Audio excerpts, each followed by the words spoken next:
Leva para lá.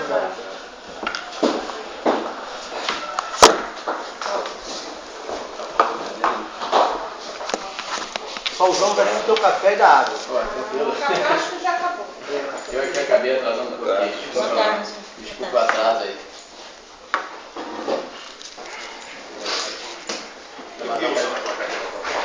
Não, acho que não.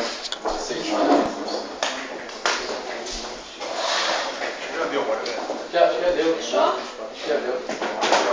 Até uma mão.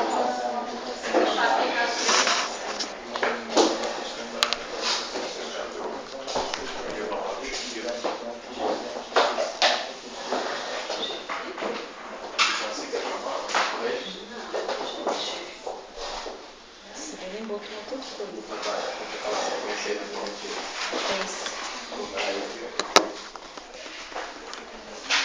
Não, tá.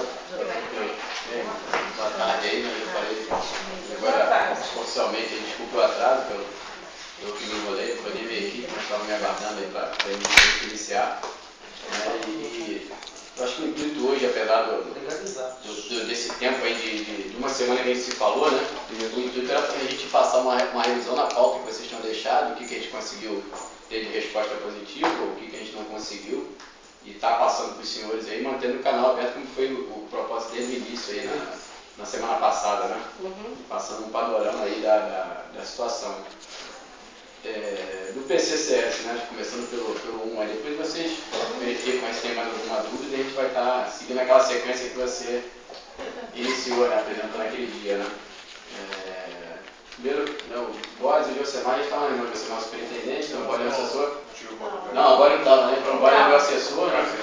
Que da subsecretaria, e a Marilene é assessora lá do Josemar na superintendência de RH. São também servidores aqui da saúde. Procurador não veio, não? Procurador não.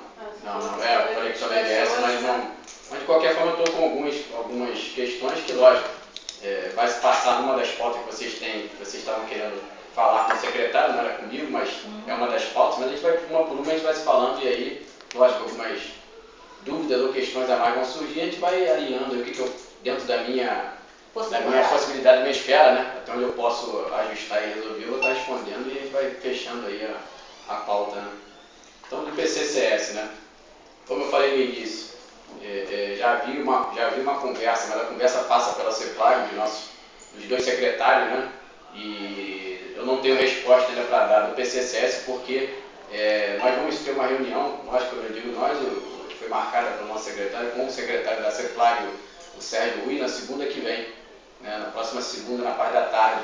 Nós temos uma agenda na CEPLAG para estar tratando disso. Então, o que eu posso passar é que, acho que eu cheguei a passar isso na primeira, né? Está havendo uma conversa primeiro entre os dois secretários, né? O secretário de saúde com o da CEPLAG, que cuida do orçamento, o Sérgio Rui, para aí assim a gente ter o pontapé do que nós vamos tomar de rumo, a parte operacional da coisa, né?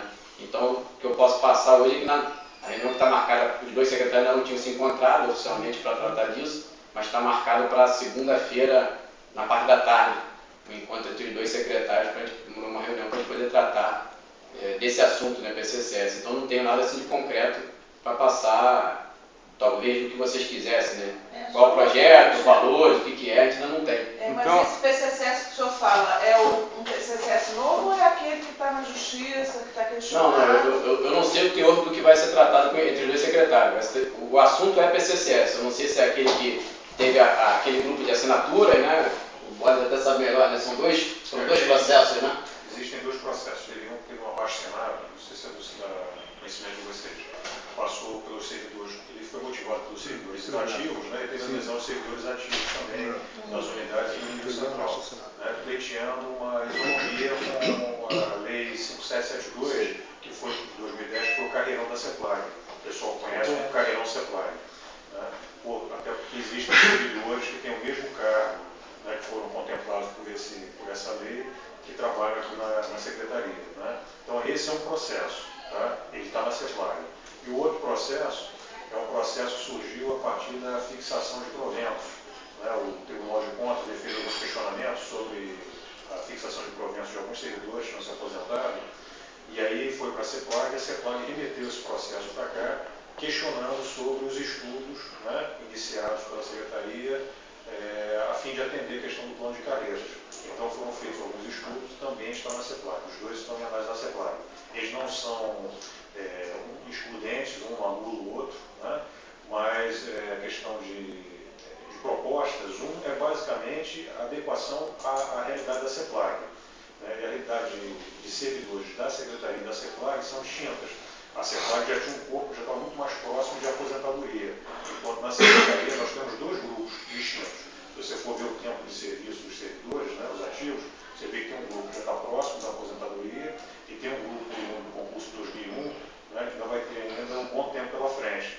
Então, a gente tem preocupações. Se apenas pegar e fazer exatamente igual a CEPLAG fez, o carreirão, né, se vai ser interessante para quem continua, porque ele extingue a carreira. Você vai abrir pode falar. Uma pergunta, Dr. Boris? Não, pode só. Tá. Nós ainda temos, né, o plano de carreira original, a lei se tornou uma lei, né, 8.348, né? 1179/87. Não, 3.948, 39/48. Assinado pela Benedita na época, que agora nós tivemos uma vitória na 14ª Vara de Fazenda Pública, a juíza doutora Neuza Larsen de Alvarenga Leite, se não me engano. E a partir daí, parece que o governador, né, criou uma DIN em torno da lei dessa lei de 1948. Bom, a partir da DIN, a resposta só cabe ao Supremo, correto? Então, o que eu quero perguntar é o seguinte, mais uma vez, com essa criação desses outros planos de carreira, já que o primeiro plano teve uma participação de uma mesa de negociação, e se eu não estiver enganado, eu tenho estudo isso em casa, a participação de 14 sindicatos, bom, e se tornou uma lei.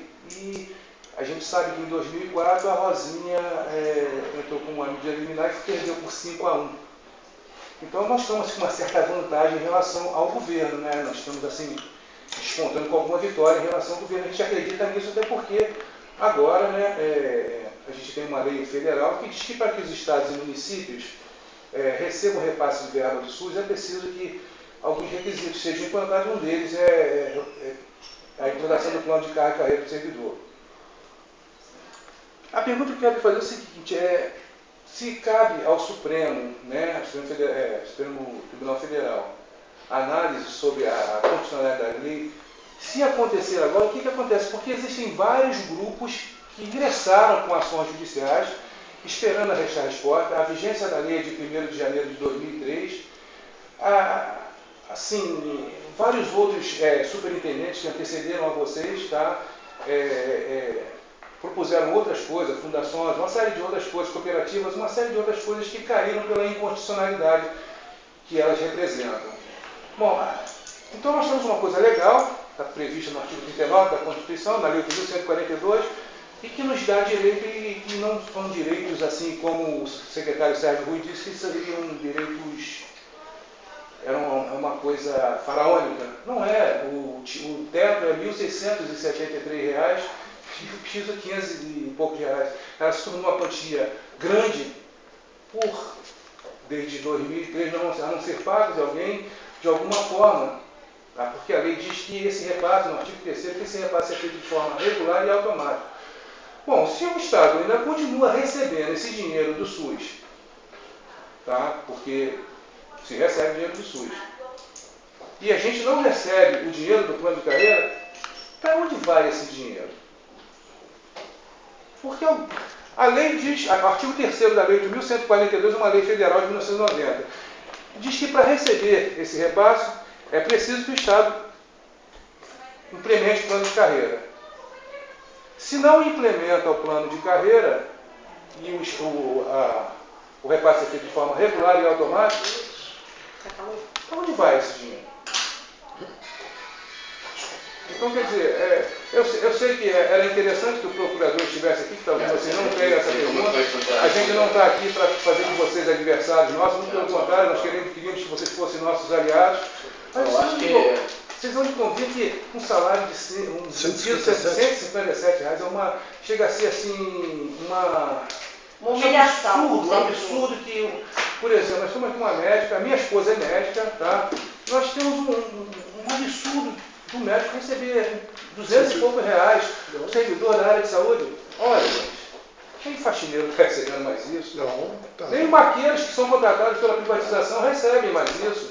Dentro da própria unidade, quer dizer, é uma coisa que não dá para... 32 anos de serviço que Não, eu eu acho que a tenho. grande questão Sérgio Cabral e Sérgio Cortes estão no governo há 7 anos.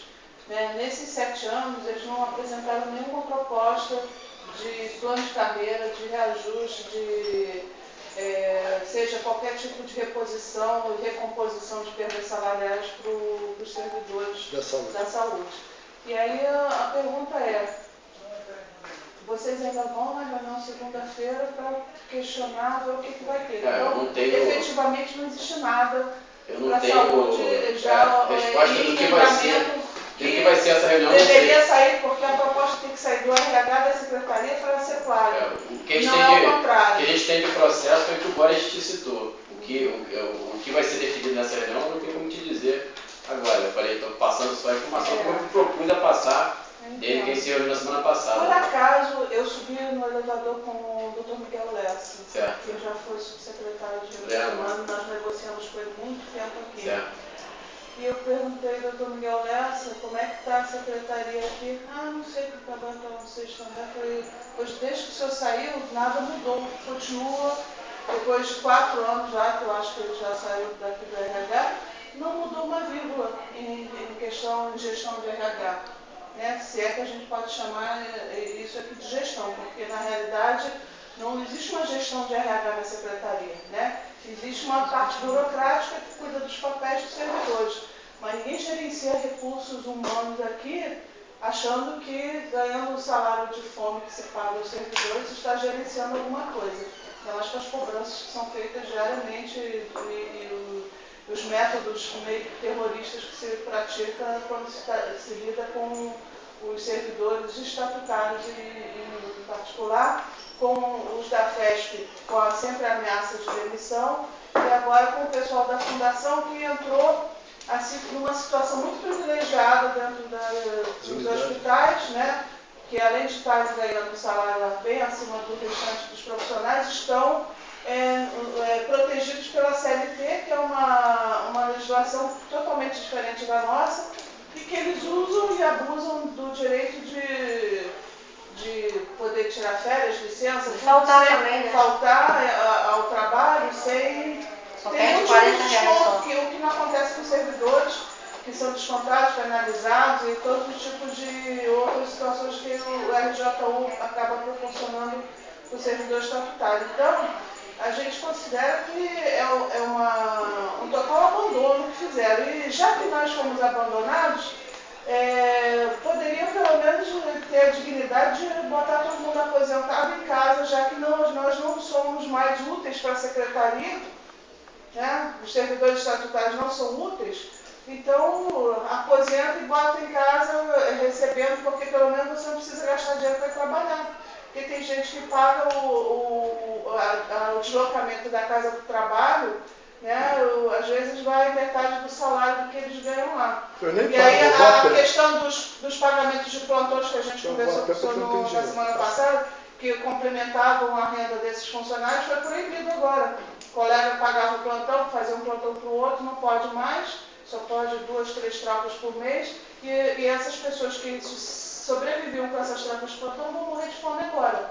Mas vão morrer literalmente, tá? Porque eu tive uma funcionária lá no Albert Einstein, que é técnica de enfermagem, ela fazia plantão substituindo colegas, não foi agora, isso já tem uns 3 anos atrás, proibiram ela por problemas na chefia, ela teve um problema com desentendimento com a chefia da enfermagem, a chefia de enfermagem proibiu ela de fazer os plantões que ela fazia para os outros, ela entrou no processo de depressão com isso, os filhos dela começaram a passar fome e ela morreu vítima de depressão, desnutrição, desencadeado por esse processo psicológico que ela sofreu por parte da chefia dela.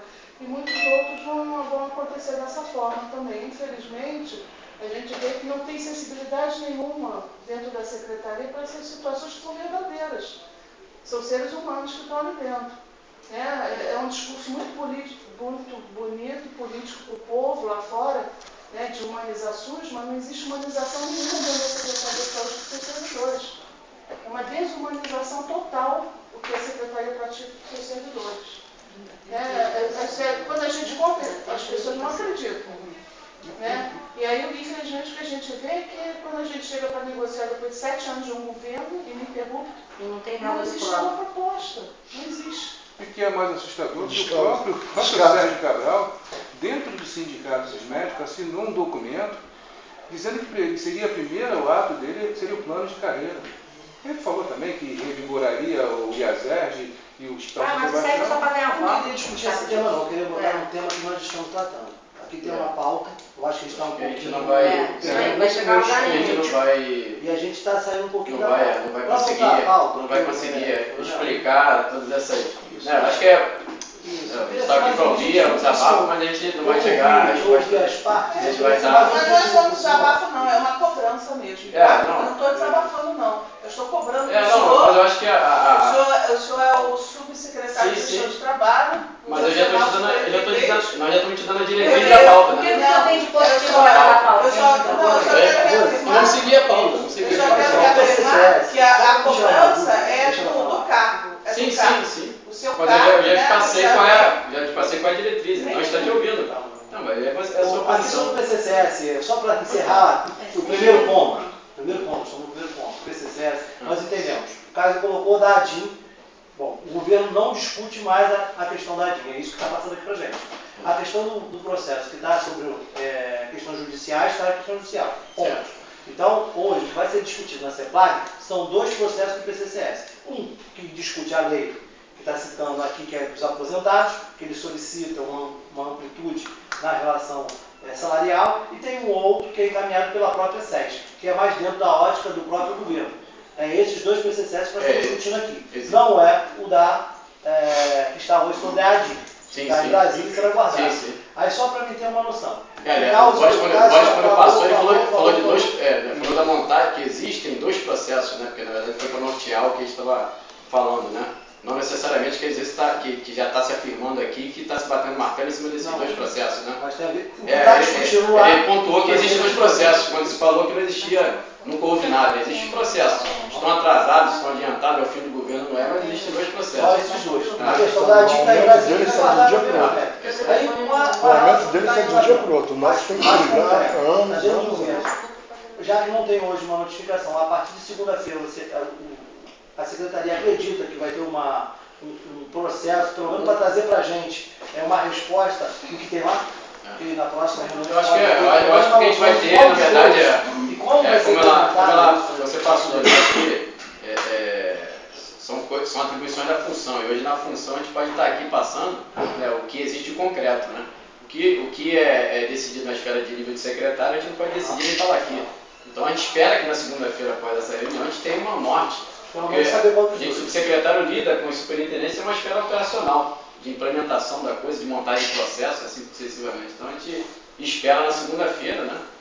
Como eu falei no início, acho que aqui, essa reunião não é a reunião final. Sei que vocês têm as pautas de vocês, tem encontros de vocês, né? Como saiu, vocês têm as assembleias de vocês, mas na verdade o canal está aberto e vai continuar aberto. A gente está tentando dar informações, que é o que a gente tem de concreto. Não vou vir aqui para dizer o que eu não sei. Mas o senhor vai falar do PCCS, né? Segunda-feira vai se reunir com os 2 secretários. Vamos seguir a sequência para da depois pauta. marcar uma próxima reunião para o senhor dar uma resposta para nós. E a próxima pauta? Qual é o assunto? Vamos seguir aqui. Ver se é mesmo de você, né? O que tem de positivo para nós? Não, primeiro vamos seguir a pauta. É o reajuste emergencial. E aí eu acho que tudo está dependendo do item anterior, não tenho que... Esse 50% é uma solicitação de vocês, né? Não tenho resposta para dar isso aí, isso é uma solicitação, uma bandeira que vocês estão levantando a categoria, né? Que eu não tenho, vamos dizer agora, que eu acho que até uma coisa está um pouco atrelada à outra, talvez. Efetivação de concursado da FESP, né? Não, eu queria parar nessa pauta, acho que a pauta é importante. Pode A número 2, no caso, a gente teve uma reunião dentro da... Eu não sei que de concreto você querer nessa solicitação. Se me passaram, eu botei a pauta, não ficou perdido. Nós tivemos uma reunião dentro da LEC com representantes do governo, do PMDB, lá na casa. O Pisciano, foi isso? Paulo Melo. Foi Paulo Melo e Albertazzi. Paulo Melo e Albertazzi. Ele nos recebeu e falou que ia estar tratando com o próprio secretário de Saúde, Cortes, uma possibilidade de estar colocando essa discussão. Só para pontuar, que você falou do deputado Albertassi, é um deputado que, até pela minha função, ela sempre me liga, me cobrando uma posição do PCCS, né, querendo saber a notícia do PCCS. E a mesma posição que eu estou dando para vocês hoje aqui, é o que eu estou falando para ele, e ele vem me ligando, me acompanhando o status disso. Essa posição que eu dei de secretário, quando ele está sabendo que eu estou fazendo com vocês, é o que ele tem me ligado. Na verdade, os deputados cobram deles alguma coisa. O deputado não pode fazer nada, ele não pode fazer uma lei aumentando o salário. Não, só que ele pontuou aí, o deputado, realmente, esse deputado, o Albertazzi, está me ligando, e assim, só para mostrar que está havendo uma transparência da nossa parte aqui, né, que eu tenho passado para ele, isso é exatamente o que eu estou fazendo com você. Coronel, que na realidade... Ele pode estar até cobrando como deputado até as outras esferas, né, as outras... Na realidade, Coronel, nós montamos uma comissão muito maior do que essa aqui, fomos até o Albertassi. Então nós fomos, inclusive, ao Albertassi, nós cobramos essa posição dele. Ele nos deu, é isso que ele está passando para o senhor essa agora, pauta dos 50. que ele entraria em contato com o Sérgio Cortes, porque na realidade ele nem conhecia o plano de carreira com profundidade. A gente colocou como era o funcionamento do plano de carreira naquele momento, e ele achou que não entendia nem por que isso tudo estava acontecendo, porque isso que eu coloquei assim, em rápidas palavras para você, a gente falou um pouco mais profundamente com ele lá. Bom, então o que ele está me dizendo é que houve já uma conversa do pessoal do Legislativo com o Sérgio Cortes. A gente espera que tenha havido. Como o senhor, ele foi procurar o senhor, provavelmente, para nos dar a resposta, que nós já fomos lá cobrar a resposta. Foram ligações até, ele tem me ligado algumas vezes, sim, o deputado, né, cobrando essa questão do PCCS, mas assim, eu não tive, assim como eu não estou tendo para vocês, eu não tive como dar nada de concreto para ele até então, né. Ele sabe dos processos, né, sabe o que o Boris passou aqui, que a gente está falando, ele sabe, mas não tem nada de concreto. Vamos dar continuidade. Eu não entendi que você parou para falar de 50%, mas isso também foi levado a ele, se queria dizer. Não, nós tivemos uma reunião com representação do governo naquela casa, dizendo a nossa real, como o doutor Alessandro colocou, a relação da parte humana do governo com os servidores públicos. E chegamos a colocar para ele, que como o doutor Alessandro colocou, vinha uma pessoa conhecida dela, um óbito, que teve no Rocha Faria do Celso. Teve vários colegas nossos que já estão chegando a falecer, muitas das vezes por falta de condições de finanças para poder se manter. Com a aproximação do governo junto aos bancos financeiros, seja Bradesco, seja BMG, isso no primeiro momento foi maravilhoso para o servidor, mas no segundo momento isso pesou de uma forma muito dura. Hoje o servidor está dando 300 contos, 150 reais, e quando bate dinheiro na conta, é automaticamente retirado. E aí nós, que somos auxiliares de enfermagem, no meu caso eu sou auxiliar de enfermagem, estou ganhando hoje com o PCA R$1.000, chega a 900 e pouco, para chegar a quase R$1.000, então quando tira o PCA, 600 pontos, 800 reais, mais 2 empréstimos, você vai cair para 300. Aí se você não tem um plantão de um colega para fazer, para suprir uma demanda, realmente você que tem uma família, fica muito difícil para suprir essa demanda. E com uma certa idade, nós, como na média já dos 40 e pouco, a clínica de saúde lá fora já não quer mais entrar para a gente, vamos dando um curso técnicos, porque você se aperfeiçoa, mas a preferência é pela mão de obra de pessoas mais jovens. E fica muito difícil, a dificuldade vai aumentando. E nós damos esse problema para ele, e ele falou que ia abraçar essa causa humanista e que ele ia estar levando para o governo de uma forma mais dura, está tentando tratar de uma caráter de emergência, como o doutor Cilene falou, de um momento emergencial, onde ele está na questão de PCCS, na questão de emergência, principalmente para essa discussão onde a gente pudesse estar resolvendo, minimizar essas crises, porque você não tem vale transporte, você não tem tipo de refeição, você não tem adicional noturno, o básico do governo, que tem em outras secretarias, nós não temos. Então, a Secretaria de Educação, ela tem o quê? O meio de transporte, ela ganha produtividade, ela ganha algumas coisinhas que a gente não é a favor, mas ainda supre a sua demanda. Mas nós, na saúde, não temos alternativa.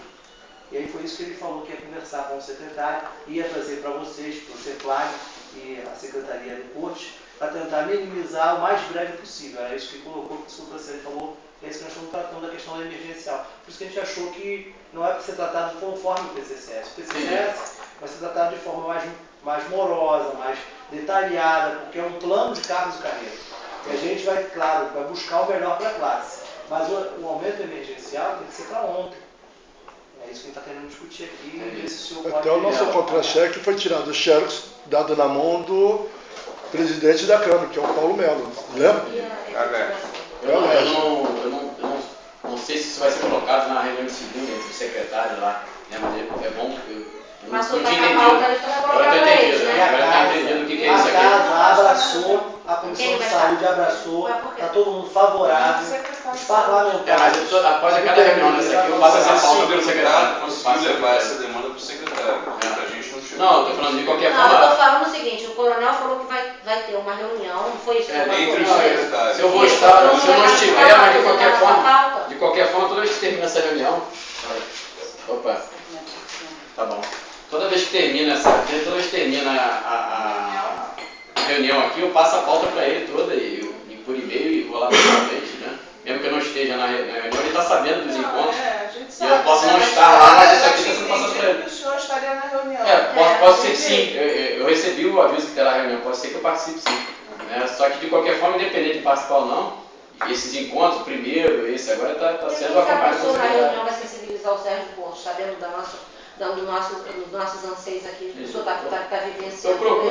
A gente procura, né, a equipe, eu não falo só eu, mas a equipe procura domingo dar mesmo, a cada... Carlos Chaga morreu. Não sei quanto tempo de serviço a servidora. Até porque a nossa equipe, as nossas equipes são compostas, a gente procura estar aqui, né, tentando, da parte operacional, estar tocando da melhor maneira possível, até porque nossas equipes são compostas de servidores, né? A gente tem servidores com a gente, do nosso lado. Podem estar agora no cargo de chefia nomeado, mas são servidores. Então a gente tem essa sensibilidade sim de estar acompanhando, tentar ajudar, né? A gente não é frio nesse sentido. E lógico que a pauta aqui é a minha função, né? Como você falou, terminar aqui e passar esse secretário é minha obrigação, até para ele estar sabendo o que está acontecendo. Né? Nós esperamos que ele não possa estar acompanhando mais de perto. Eu acho que não, tem que já juntar essa nossa lista de, como é que é o nome? Reivindicações, que a gente exige, que pelo menos que a pessoa que nos receba, já que o Cortes não pode vir nos receber, ultimamente nos receber, mas já que ele não pode nos receber, que essa pessoa que vem aqui nos receber, que é o senhor e a sua equipe, pelo menos um possa estar nessa reunião. Porque senão não consegue passar para ele pelo e-mail que foi colocado, eu acredito que vai estar sim, com certeza. Agora o senhor se torna uma pessoa que leva para ele todo o nosso anseio. Então, eu só falei que, assim, para não ter o receio, pelo e-mail que eu recebi de convite para a reunião, eu acredito que eu vou estar sim, com certeza. Mas para não ter esse receio que... você não tem o receio de que isso aqui acabou aqui, que ninguém está sabendo que a gente está aqui, ou que eu não vou passar. Pode deixar tranquilo. O Sérgio Pontes sabe de O senhor vê que a gente está acabando até ajudando o senhor, né? A importância que o senhor está tendo em... eu acho que o canal de explicação é importante. Eu acho que o canal, a recíproca também é importante, saber a pauta e entender. E a gente tentar trazer o que a gente consegue de informação. A gente né, acho que a gente está aqui, né? São servidores também. Nós estamos aqui, são todos 4 servidores, né? Eu estou numa casa de bombeiro, mas são servidores também. Né? Então a gente entende a ânsia de vocês, entendeu? Eu sei como é que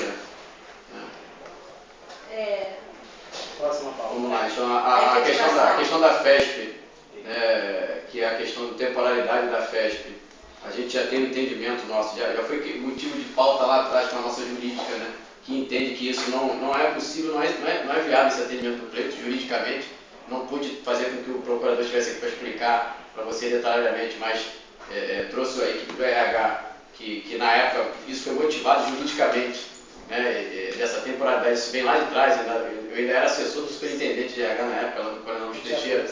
A gente acompanhou isso, foi até protocolado isso, né, para que houvesse avaliação da nossa jurídica, dos nossos procuradores, e isso... Qual é o empecilho? É questão de jurídica do contrato, do concurso que houve na época, né, contratual do concurso, né, e isso na avaliação jurídica não teria nenhum fundamento para poder fazer com que esse funcionário fosse efetivado. Não é só uma questão jurídica também, né? Porque a gente tem conhecimento de em outros níveis, federal, inclusive no governo federal, funcionários que eram temporários e funcionários que nem eram concursados, vieram, depois da Constituição de 88, vieram a ser absorvidos e se tornaram estatutários através de uma decisão política do governo. Então, o que a gente está reivindicando aqui não é uma decisão jurídica, mas uma decisão política.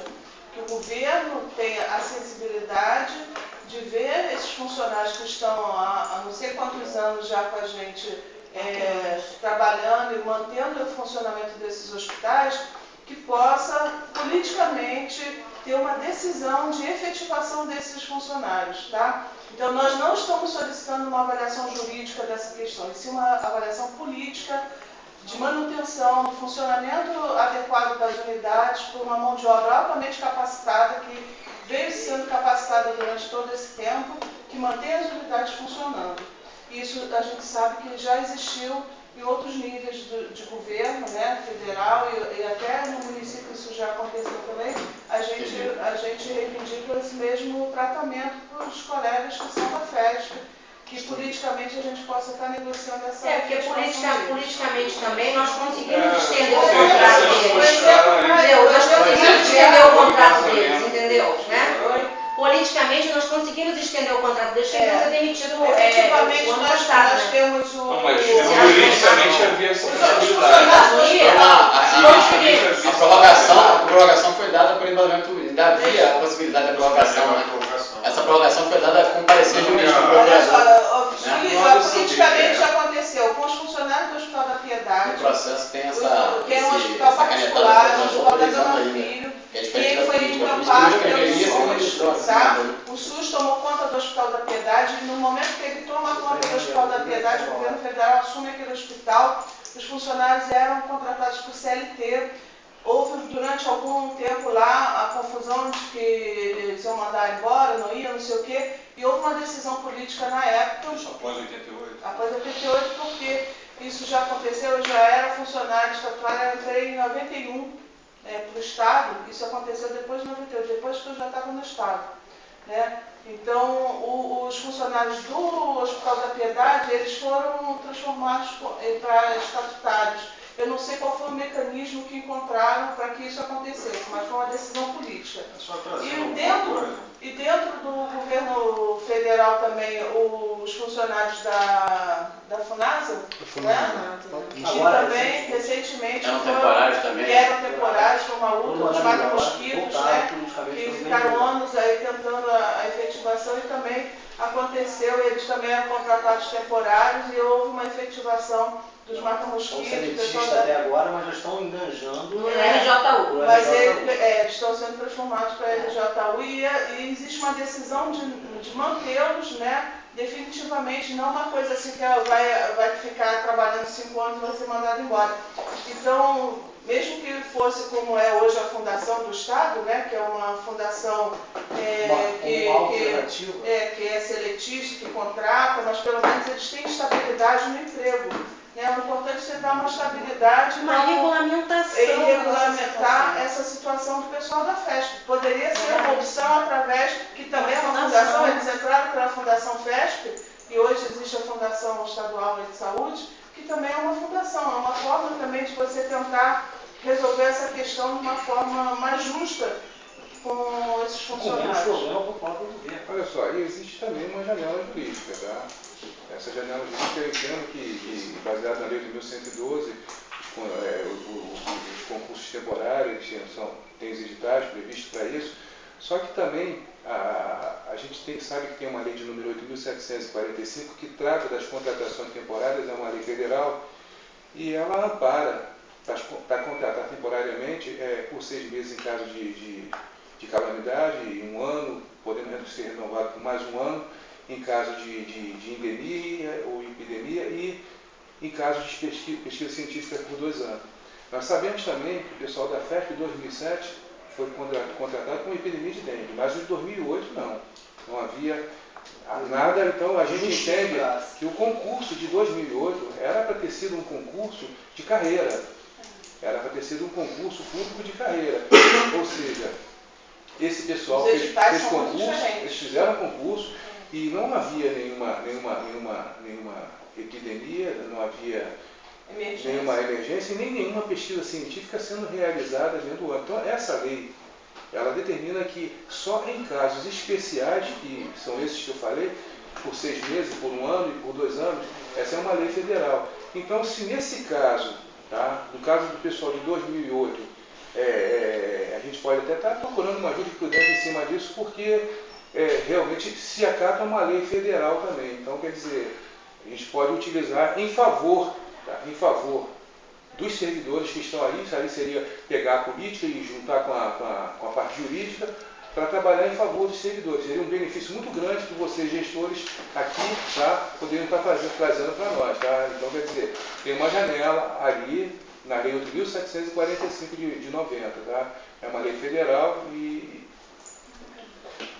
existe já o STF, tem algumas jurisprudências, eu não me lembro qual, eu estive vendo recentemente, em relação a esse tipo de... Algumas categorias já foram lá para buscar essa efetivação, algumas conseguiram e outras não. Então é preciso que se veja agora, até porque eles já estão, se não me engano, 5 anos, eu acho que já são 5 anos que vocês estão, né? Acho que vocês já teriam que ter um amparo definitivo pela... Para tratar desse tema por último, a gente também tem como recolocar, quando o governo tem uma necessidade de manutenção, a gente coloca a necessidade de serviço, mesmo que o Ministério Público intervenha na questão da saúde, eu sei por outros fatores ocorridos, é muito mais fácil para a saúde dar uma resposta dentro do quadro que ela se encontra. Hoje é problema nacional a saúde no Brasil. E há motivos suficientes para a gente não abrir mão de quadro nenhum, mesmo com a intervenção do Ministério Público. Então hoje o que a gente quer garantir aqui é que o governo Cabral vai encerrar o seu mandato sem mandar a festa para casa. Então, o maior compromisso que a gente quer com ele é a legalização. Se não tem como legalizar, que pelo menos o governo Cabral, até o final do seu mandato, não mande a festa para casa. Porque aí a gente vai brigar com o próximo governo que entrar. Vamos buscar uma legalização dentro daquele próximo governo. Agora, o que não podemos é abrir mão, tendo uma demanda na saúde.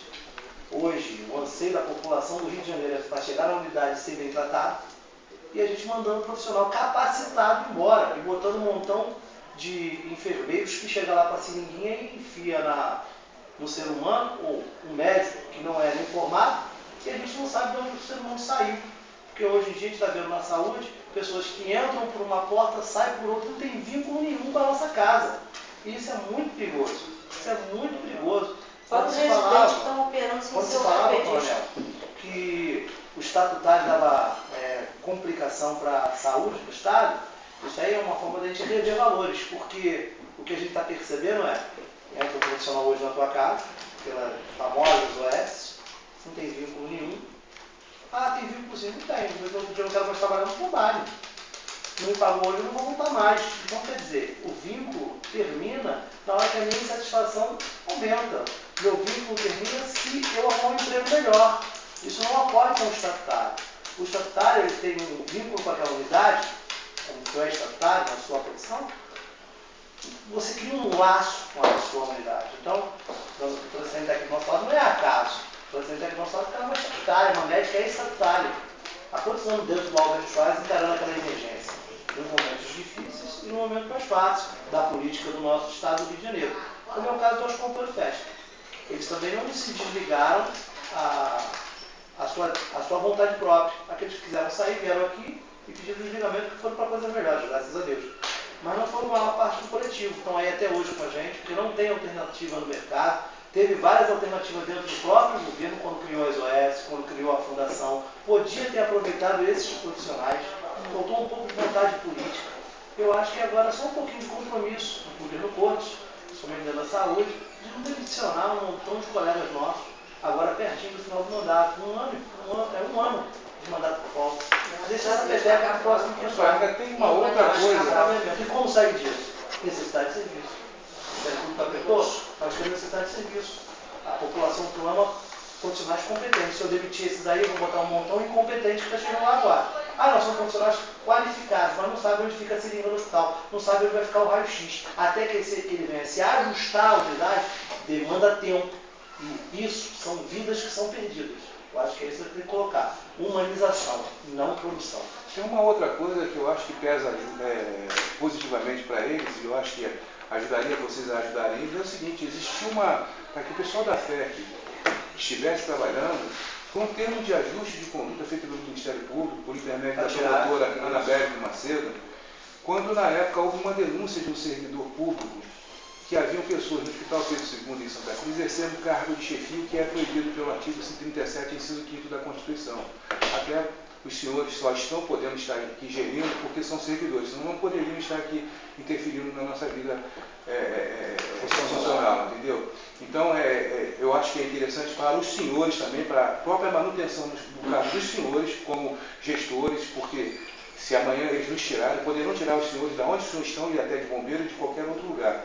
Mas então houve uma determinação da promotora da saúde, tutela da cidadania, Anabelle Macedo, quando o servidor denunciou que havia lá no Hospital Pedro II, algumas pessoas exercendo cargo de chefia, porque é proibido chefia, assessoramento, direção, ser exercido por quem não é servidor público de carreira. Dessa forma que está colocado no artigo 37, inciso 5º da Constituição. Então, se houve, por parte do Ministério Público, o reconhecimento do pessoal da FESP, a legalidade de assumir, não para cargo de chefia, mas para assumir, vocês sabem, não sei se o senhor falou que estava com o Teixeira, e o senhor sabe que houve uma determinação de substituir todos os cooperativados pelos únicos concursados que tinham, que era o pessoal da FESP. Então, a favor de vocês, e vocês a favor deles, vocês têm uma determinação do próprio Ministério Público. Então, a gente pode estar utilizando isso, até porque o Ministério Público não faria isso se houvesse realmente uma determinação por parte da lei que diz que os concursos têm que ser determinados, editais, isso a gente entende que todo mundo, se o edital foi para tempo determinado, ele teria que ser feito, porém, não havia em 2008 um embasamento para esse tipo de contratação. A contratação, no meu ponto de vista, e eu acho que no ponto de vista jurídico, ela deveria ser estatutária de carreira. Essas pessoas que estão aqui hoje, elas poderiam estar exercendo cargo de chefia, e isso deve ser um grande problema para vocês, porque não pode, a gente pode estar denunciando como servidor, que qualquer uma pessoa que não seja servidor público de carreira exerça cargo de chefia. Então, para que isso não ocorra, o pessoal da FESP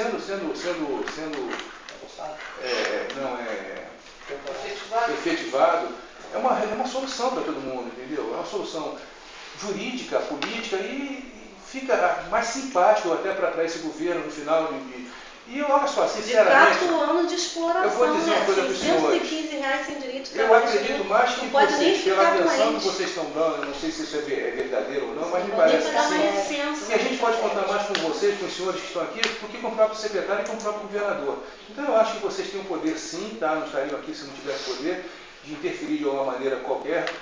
De alguma forma a gente está aqui, tentando interferir por uma categoria inteira, e a gente conta com vocês, como eu disse ao senhor, estivemos lutando lá também com a luta dos bombeiros, para que isso não acabasse. A gente sabia que havia uma chamada para brigada particular, a gente é contra isso, Hoje a gente sabe que lá não tem nada a ver uma coisa com a outra, mas que o Daciolo está lá, hoje está lá em Brasília, e a gente vai estar junto, brigando para voltar, Isso para a categoria de vocês é fantástico, Isso não tira a força de vocês, mas a queda deles acaba realmente quebrando o cristal, alguma coisa acaba acontecendo. Então, eu acredito muito mais em vocês 4 que estão aqui, Eu espero que não está enganado, eu acho que se tiverem coragem, porque para exercer determinadas funções a gente precisa ter coragem, e para falar com determinadas pessoas precisa ter coragem.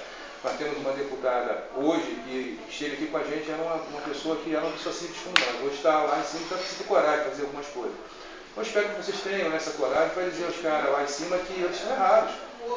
Que aqui tem um monte de servidores, aqui nós não estamos pedindo nenhuma ilegalidade, não estamos pedindo cargo, não estamos pedindo nada que o povo aí, que as manifestações estão cobrando. Então, quer dizer, talvez seja por nosso intermédio que ele comece a ter uma cara de legalidade. Qual é o próximo da pauta, doutor? Outro a seguinte é o agenda Deixa de eu só fazer uma pergunta para o do senhor. O senhor vai falar as pautas todas que a gente entregou e depois vai falar o que tem de positivo, não é isso? Não não tem nada de positivo até agora. Não tem nada de positivo. Aqui fomos três Vamos passar, vamos lá. Agendamento com o Sérgio Porto, se saiu uma coisa vocês têm que avaliar e para depois, né? Não fechei nada com ele, isso, não tem... Tá, mas está mantido o pedido, Sim. quando o senhor estiver com ele, que a gente quer voltar a ter uma reunião com o secretário. O fim das organizações sociais foi uma coisa que vocês colocaram como pauta, mas para a gente não tem nenhum estudo em relação a isso, nosso, da parte daqui da gestão do trabalho, até porque não é a gestão do trabalho que gere, não gere essa organização social, não é a gestão do trabalho, né? É uma outra subsecretaria que faz a gestão. Qual é a subsecretaria? É subsecretaria de unidades próprias, né? Subsecretaria de unidades próprias é que faz a gestão das OS. Não é a gestão do trabalho, então não tem o que... Aí a Valéria Mol, não é isso? Não, ela é superintendente, Subsecretária... Ela é responsável por contratações das OS, é isso? A subsecretária é a Ana Eiras, né? Está no site aí, tá... Ana Eiras. A subsecretária de médico, Ana Lúcia Eiras, né? Nós acompanhamos. Ela que tem mais subsídios para estar conversando com vocês aí sobre OS, né? Nós acompanhamos. Não é nessa subsecretaria que a gente cuida de OS. Nós acompanhamos. Mas em relação ao OS, a gente tem uma questão de... Você botou na pauta bem, né, fim das OS, né? Não sei o que. Não tem como discutir isso. Isso é uma discussão para fazer com o Sérgio Cortes, né? Por isso que a gente está mandando aí pode estar casado aí, exatamente. Mas a gente tem os problemas de RH acontecendo dentro das OS. Dentro das OS que estão dentro das unidades, né? E aí, apesar de elas serem OS, elas terem uma independência lá. Onde tem OS parcial, tipo o Albert, isso. O diretor e o Carlos-Chave também. É assim, questão de assédio moral, questão de... Principalmente com a diretora de enfermagem. Sem contar os conflitos que estão acontecendo de funcionários que não são da OS com os funcionários da OS. Estão tendo muito problema. Não é nem como era de se esperar o estatutário, a FESP rejeitar a OS. Ao contrário, a OS está rejeitando os funcionários estatutários. A gente chega dentro da unidade fechada, que eles trabalham em unidade fechada, né? Para levar pacientes, nós somos destratados, maltratados e isso já foi colocado para a direção, né? A direção está tentando reverter essas situações localizadas, mas isso não é uma... É importante chegar para a gente fazer essa cobrança. Exatamente, a gente somos escorraçados. Nenhum diretor veio trazer esse problema para a RH. Não, mas o diretor não vai trazer. Então é interessante aproveitar esse canal e trazer direto para a gente. O diretor não vai trazer esses problemas para vocês, que não vai ser... Porque para eles é interessante chegar aqui e dizer que está tudo correndo bem, mas no nosso os parentes deles são todos de lá. Conflitos pessoais, assim, na hora de discriminação racial. A gente já teve questão de discriminação racial, discriminação do trabalho, da profissão mesmo, de um profissional para o outro, enfermeiro com técnico, discriminando um ao outro, e a questão do relacionamento das categorias diferentes, né, dos vínculos diferentes dentro da unidade. Nós trabalhamos todos juntos, é uma unidade, foi isso que eu coloquei numa reunião que a gente pediu lá com a chefe de enfermagem, que lá eles podem ser OS, nós somos estatutários, tem os FESP, mas nós somos uma unidade, a unidade tem que funcionar como um todo. Né? Então a gente tem que ter um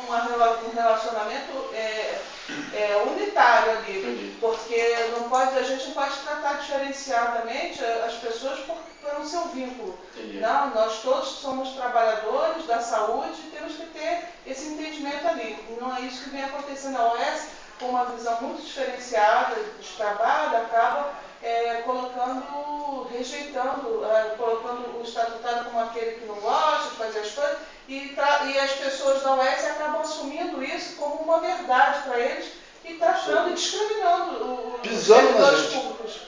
Né? Isso veio gerar um conflito tão grande que foi parar na direção, foi todo mundo da direção lá reclamar dessa situação, isso no Albert Schweitzer. Tá? Mas a gente sabe que vem acontecendo em outras unidades também, né? E a questão acaba não chegando aqui na secretaria.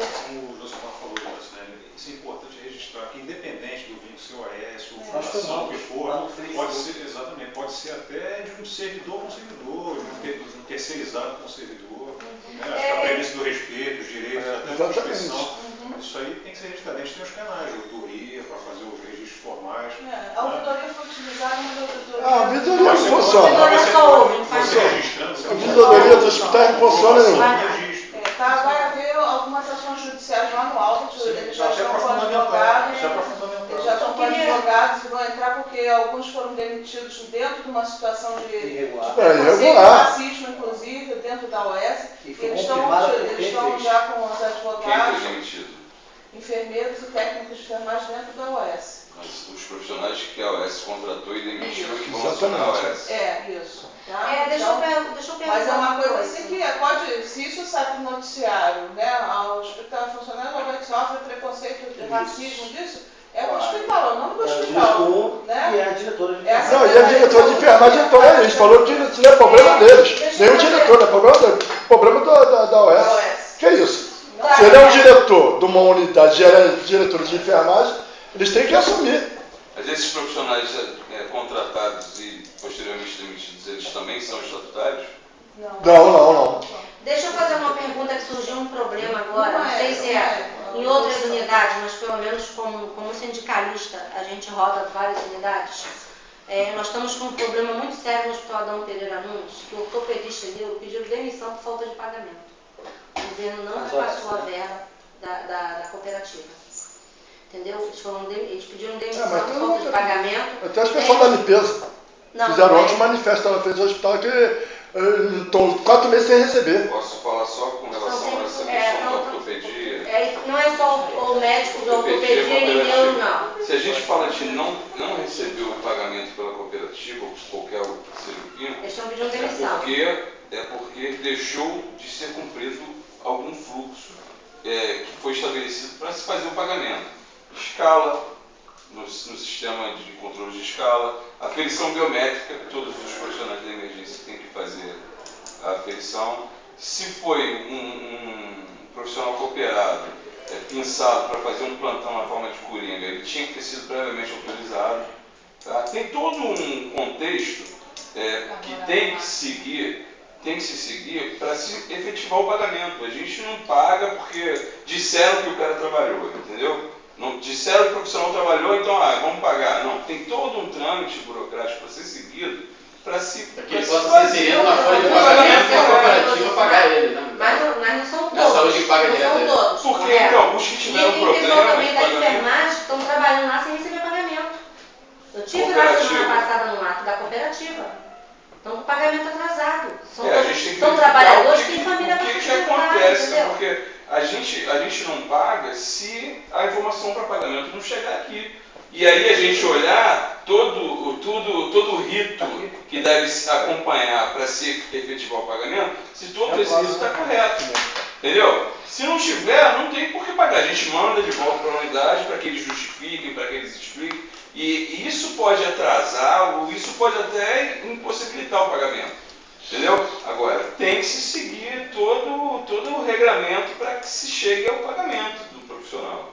Para que ele venha na folha de pagamento, para que a gente pague a cooperativa, para que a cooperativa pague ele, no caso. No caso dos profissionais terceirizados, já é um outro problema que a gente, quando verifica que não há o pagamento por parte da empresa, a gente verifica se a SES pagou. Beleza, a SES pagou. Se a empresa não pagou, a gente notifica a empresa, cobra a empresa para fazer esse pagamento. Né?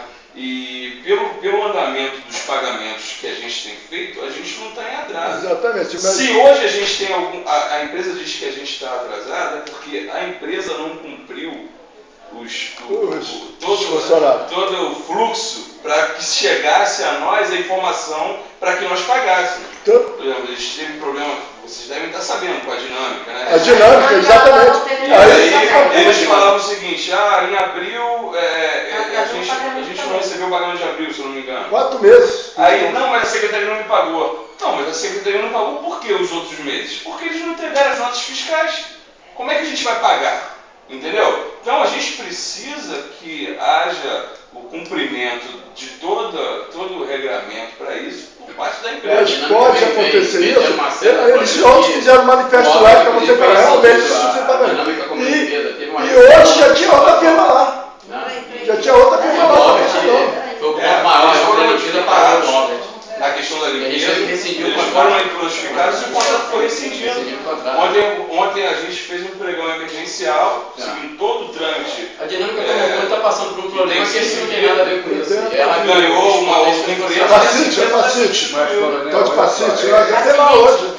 Só que a gente procura de uma maneira, em termos de, no caso da limpeza da nova, isso é um problema de calamidade pública. Solidariamente. A limpeza lá dentro do hospital para cirurgia, você tem que ter resposta. E aí você tem que rescindir com a empresa. Logicamente, mas olha só, a gente vai ser responsabilizado a partir do momento que a gente deixar de cumprir com o pagamento da lei. Todos os pagamentos que a empresa vai receber. Né? O contraditório para punir a empresa vai acontecer. Agora, rescindir para que a limpeza volte à normalidade, para que o estado de calamidade volte à normalidade lá, é obrigação nossa. É o que os pessoal da empresa que passa para os funcionários, que a verba não é passada para eles. Eles passam isso para os funcionários deles. Olha só, se existe uma calamidade lá, se a prestação de serviço não está sendo feita para a população e se os servidores não estão recebendo, infelizmente os servidores e a população não têm culpa embora o Estado tenha feito o pagamento. Então, solidariamente, o Estado tem que responder rapidamente sobre isso. Lógico, mas a gente tem um jurídico nessa palavra. Um rito jurídico para seguir. Você não tem, o Estado não pode pegar o dinheiro do bolso e pagar a profissional que não recebeu. Tem medida de processo para defesa. Eu sei que no primeiro momento o profissional fica prejudicado, mas você não tem como, você não pega o dinheiro e paga o cara para resolver porque a empresa tem com ele. Uma coisa que está acontecendo que a gente pode estar tentando ver como o caminhamento vai dar isso. Nessa situação que a doutora Sirene citou, eu estava lá. Eu estava como direção sindical e eu estava presente na hora. E eu tive o prazer de estar participando de todas as demandas dos colegas que estavam se queixando. E fomos até lá para conversar e uma questão que ficou muito complicada e que eu não estou conseguindo entender, eu gostaria que o nosso RH até nos ajudasse, é que mesmo com as OS, a administração do hospital continua intacta. Ainda não foi entregue, a não ser no Aloysio Pinho de Castro, a administração para uma outra entidade. Se não há, existe o organograma do hospital. Você está falando de onde? Albert. Que a gente não tem organograma. Mas o Albert ainda não entrou. A OS, ele tem uma OS parcial, né? Trabalhando em alguns serviços. Não é do hospital como todo. E aí o organograma nos coloca que nós temos um diretor e os chefes imediatos, correto? Isso. Mesmo com a OS lá dentro, o diretor e os chefes imediatos, segundo o nosso organograma, são os nossos. Não pode ter pessoas aleatórias aos nossos chefes imediatos e ao nosso diretor, mesmo sendo da OS. Eles têm que ser submissos aos nossos chefes e ao nosso diretor. Subordinados, né? Porque senão fica uma coisa muito complexa. Quando chegou lá para falar com os representantes das OS, chegaram totalmente donos do seu nariz. Nós estamos aqui ocupando um espaço, tudo é meu, nós não devemos satisfação a ninguém a não ser a secretaria. E aí está equivocado. Como se o cara fosse uma ilha lá naquele setor, uma ilha que não tem mais nada a ninguém. Como se o cara fosse uma ilha lá dentro. Se tem um diretor médico, o único representante daquela casa, segundo aos olhos da nossa sociedade, é o diretor médico. Se tem uma representação de direção de enfermagem, segundo ao COREM, Conselho Regional de Enfermagem, ao qual eu faço parte, tem que ser a enfermeira. Se ele é mais um vínculo lá, ele deveria estar dando subordinação ao diretor-geral enquanto esse vínculo. vínculo. Buscar o diretor-geral, ele não se encontrava na casa, quem nos recebeu por cortesia foi a diretora de enfermagem, a Vivian. E ela nos colocou que ela está abaixo da relação com as OS. Ela não delega nada sobre as OS. Eu acho que foi equivocada a posição. Inicialmente, eu acho que eles foram pegos de surpresa com aquela situação. Nós fomos cobrar uma explicação da direção-geral da direção de enfermagem e a resposta deles é que eles não tinham nenhum poder sobre as OS, que eles eram independentes e só deviam satisfação à Secretaria de Saúde. Nós questionamos isso porque legalmente eles respondem por tudo ali dentro. Mas numa segunda reunião, que aconteceu depois, a direção já voltou atrás e disse que eles são os responsáveis. Foi uma visão equivocada no primeiro momento, né? São responsáveis por tudo, fizeram uma outra reunião, com o pessoal da OS lá, para chamar a responsabilidade deles nessas questões aí. Mas, apesar dele ter tido essa nova reunião, eu não sei o que resultou dessa reunião. Que não passou a resposta. E a gente queria deixar a secretaria ciente do que vem acontecendo, Eu acho que porque é importante vocês não falar isso. estavam sabendo disso. dessas situações que são situações que ficam meio que abafadas dentro da unidade, mas que pode de um momento para o outro gerar um cataclismo e vocês vão ficar sabendo através da imprensa o que vem acontecendo ali dentro. Para dar uma direção.